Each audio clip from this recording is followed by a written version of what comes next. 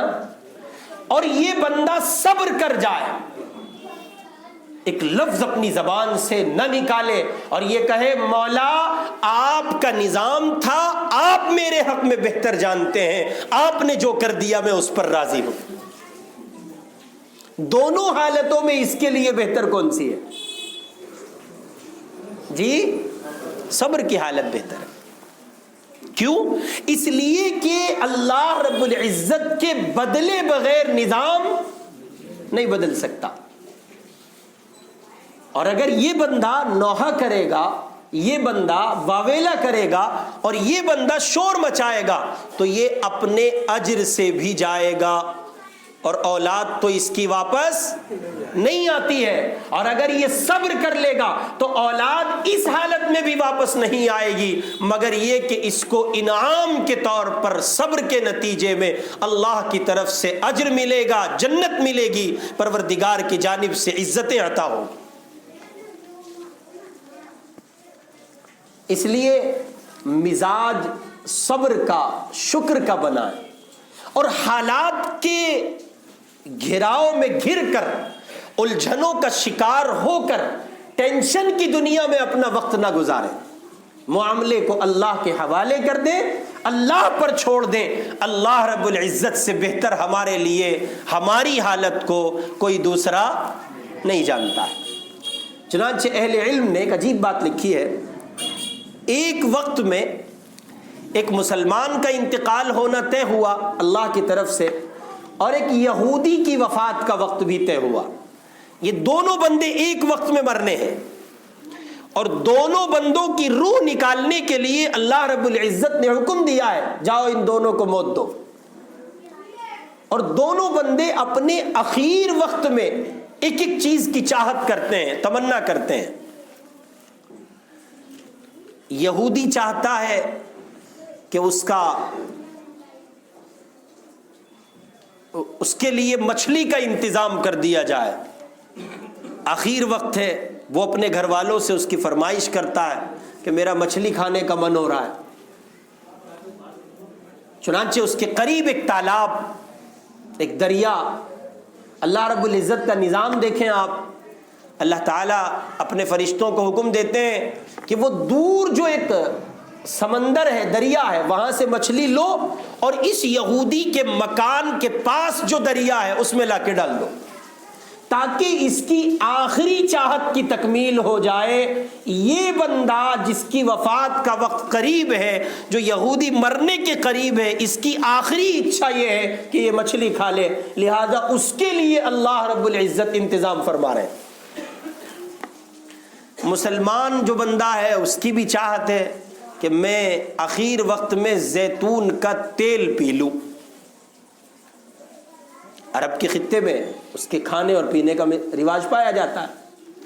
تو اس بندے نے، اس کے گھر میں زیتون کا تیل موجود ہے، اس کے گھر میں زیتون کا تیل موجود ہے. اللہ کی طرف سے فرشتوں کو حکم ہوا جاؤ اس کی زیتون کے تیل کی بوتل کو گرا دو. کیا کر دو؟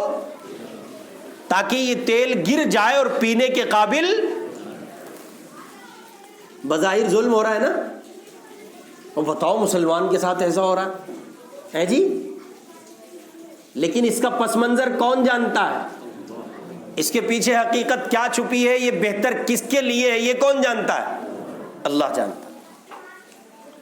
چنانچہ نتیجہ نکلا، فرشتوں نے حکم کی بجاوری کی اور پھر اللہ کے حضور ایک گزارش کی، میرے مولا یہ فلسفہ سمجھ میں نہیں آیا کہ یہ آپ کا مومن مسلمان بندہ، اس کی تو چاہت مکمل ہونی چاہیے تھی. اس کو تو آخر وقت میں تیل ملنا تھا تاکہ اس کی آخری خواہش پوری ہو سکے، اور وہ آپ کا نام لیوا نہیں تھا. اس نے آپ کے نبی کے دین کو ٹھکرایا ہے، اس کی چاہت کو آپ نے مکمل کیا. اللہ تعالیٰ نے فرمایا میرے فرشتوں اس فلسفے کو تم نہیں سمجھتے، سنو. اس میں فلسفہ یہ ہے، یہ جو یہودی تھا یہ دانویر بہت تھا، لوگوں کے کام آتا تھا، خیر خواہی کے، حسن سلوک کے معاملے کرتا تھا، میرے غریب اور کمزور بندوں کو سمجھتا تھا. لیکن چونکہ ایمان اس کے پاس نہیں تھا اور ہمیشہ کے لیے اس کو جہنم میں جانا ہے، آخرت میں اس کے لیے کوئی معاملہ نہیں رکھا گیا ہے. کوئی جزا کا سلسلہ نہیں ہے، اس کو جو کچھ ملنا ہے وہ دنیا ہی میں ملنا ہے۔ اس لیے ہم نے اس کی آخری خواہش کی تکمیل کی اور اس کے کچھ اعمال کا بدلہ باقی تھا، وہ تمام کا تمام دنیا ہی میں دے کے اس کا قصہ تمام کر دیا۔ یہ جو مومن تھا، مسلمان تھا، اس کے پاس اعمال کا سلسلہ ذرا کم تھا اور گناہوں کی دنیا، گناہوں کا بوجھ اس پر مزید بھاری تھا، سو ہم نے اس کی آخری خواہش کو مارا اور اس کا خاتمہ کیا اور اس کی چاہت کو اس کے دل میں رہنے دیا، اس کو پورا نہیں ہونے دیا۔ ہم چاہتے تو پورا کر سکتے تھے، اس آخری خواہش پر جو تکلیف اس کے مٹنے پر اسے ہوئی ہے، اس تکلیف پر جو صبر اس نے کیا ہے، اس صبر کے نتیجے میں ہم نے پچھلے سارے گناہوں کو معاف کر دیا تاکہ اسے اپنی جنت کے قابل بنا سکے۔ فلسفہ سمجھ میں آیا؟ اللہ کے ہر نظام میں خیر چھپی ہے۔ مومن کے لیے دونوں حالتیں بہتر ہیں، اس لیے حالات کا شکار ہو کر اس وقت مسلمان بالخصوص اور پوری انسانیت بالعموم، ہمارے یہاں دہلی میں ابتداءً فساد ہو گیا، دنگا ہو گیا، اس کے بعد یہ لاک ڈاؤن ہو گیا، تو بڑی تعداد ہے جو کاروبار سے بیٹھ گئی، بالکل ٹوٹے ہوئے لوگ، کاروبار نہیں ہے، پریشان ہیں، گرے ہوئے، الجھن کا شکار ہے۔ اب وہ دن رات اس قدر اپنے آپ کو گھولے چلے جا رہے ہیں کہ وہ ڈپریشن کا شکار ہے، ٹوٹے جاتے ہیں۔ کچھ کاروبار نے ان کو توڑا، کچھ وہ اپنا حوصلہ کھو رہے ہیں اور مزید ٹوٹتے چلے جا رہے ہیں۔ جو لوگ اس کیفیت کا شکار ہیں وہ بہت اچھے سے اپنے ذہن میں یہ بات بٹھا لیں کہ اللہ کی جانب سے آپ کے لیے ہر معاملے میں خیر رکھی گئی ہے۔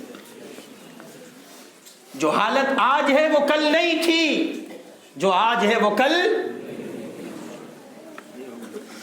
دوسرے نمبر پر یہ بات ذہن میں رکھیں کہ آپ ہر آن سینکڑوں نہیں ہزاروں نعمتوں میں، تو صرف اس مصیبت کا ذکر کیوں کیا جائے جس نے ہمیں گھیرا ہے؟ ان نعمتوں کا ذکر کیوں نہ ہو؟ ان نعمتوں پر شکر کیوں نہ ہو جو نعمتیں ہمیں فی الوقت میسر ہیں؟ ہمارے حضرت تھانوی نور اللہ مرقدہ، ان کے خلفاء میں ایک آخری دور کے خلیفہ تھے حضرت ڈاکٹر عبدالحی صاحب عارفی رحمۃ اللہ علیہ۔ انہوں نے ایک مرتبہ اپنے احوال حضرت کو لکھے اور اس خط میں انہوں نے اپنے اوپر اپنے اندر پیدا ہونے والی بہت سی جسمانی بیماریوں کا ذکر کیا کہ حضرت میں آج کل ان بیماریوں سے گزر رہا ہوں، بڑے حالات ہیں، بڑی الجھنیں ہیں، دعا فرما دیں، کچھ وظیفہ ارشاد فرما دیں، کوئی بات بتا دیں۔ اس پر حکیم الامت حضرت تھانوی نور اللہ مرقدہ نے لکھا کہ ڈاکٹر صاحب، آپ کو جن بیماریوں نے گھیرا ہے، جن مصیبتوں نے آپ کو گھیرا ہے، ان کا ذکر تو آپ نے ختم کر دیا ہے، لیکن فی الوقت جو نعمتیں آپ کو میسر ہیں ان کا ذکر آپ نے کہیں نہیں کیا۔ سوال یہ ہے کہ آپ کا کاروبار ٹوٹا ہے، آپ کے گھر میں اولاد کا پھول نہیں کھلتا۔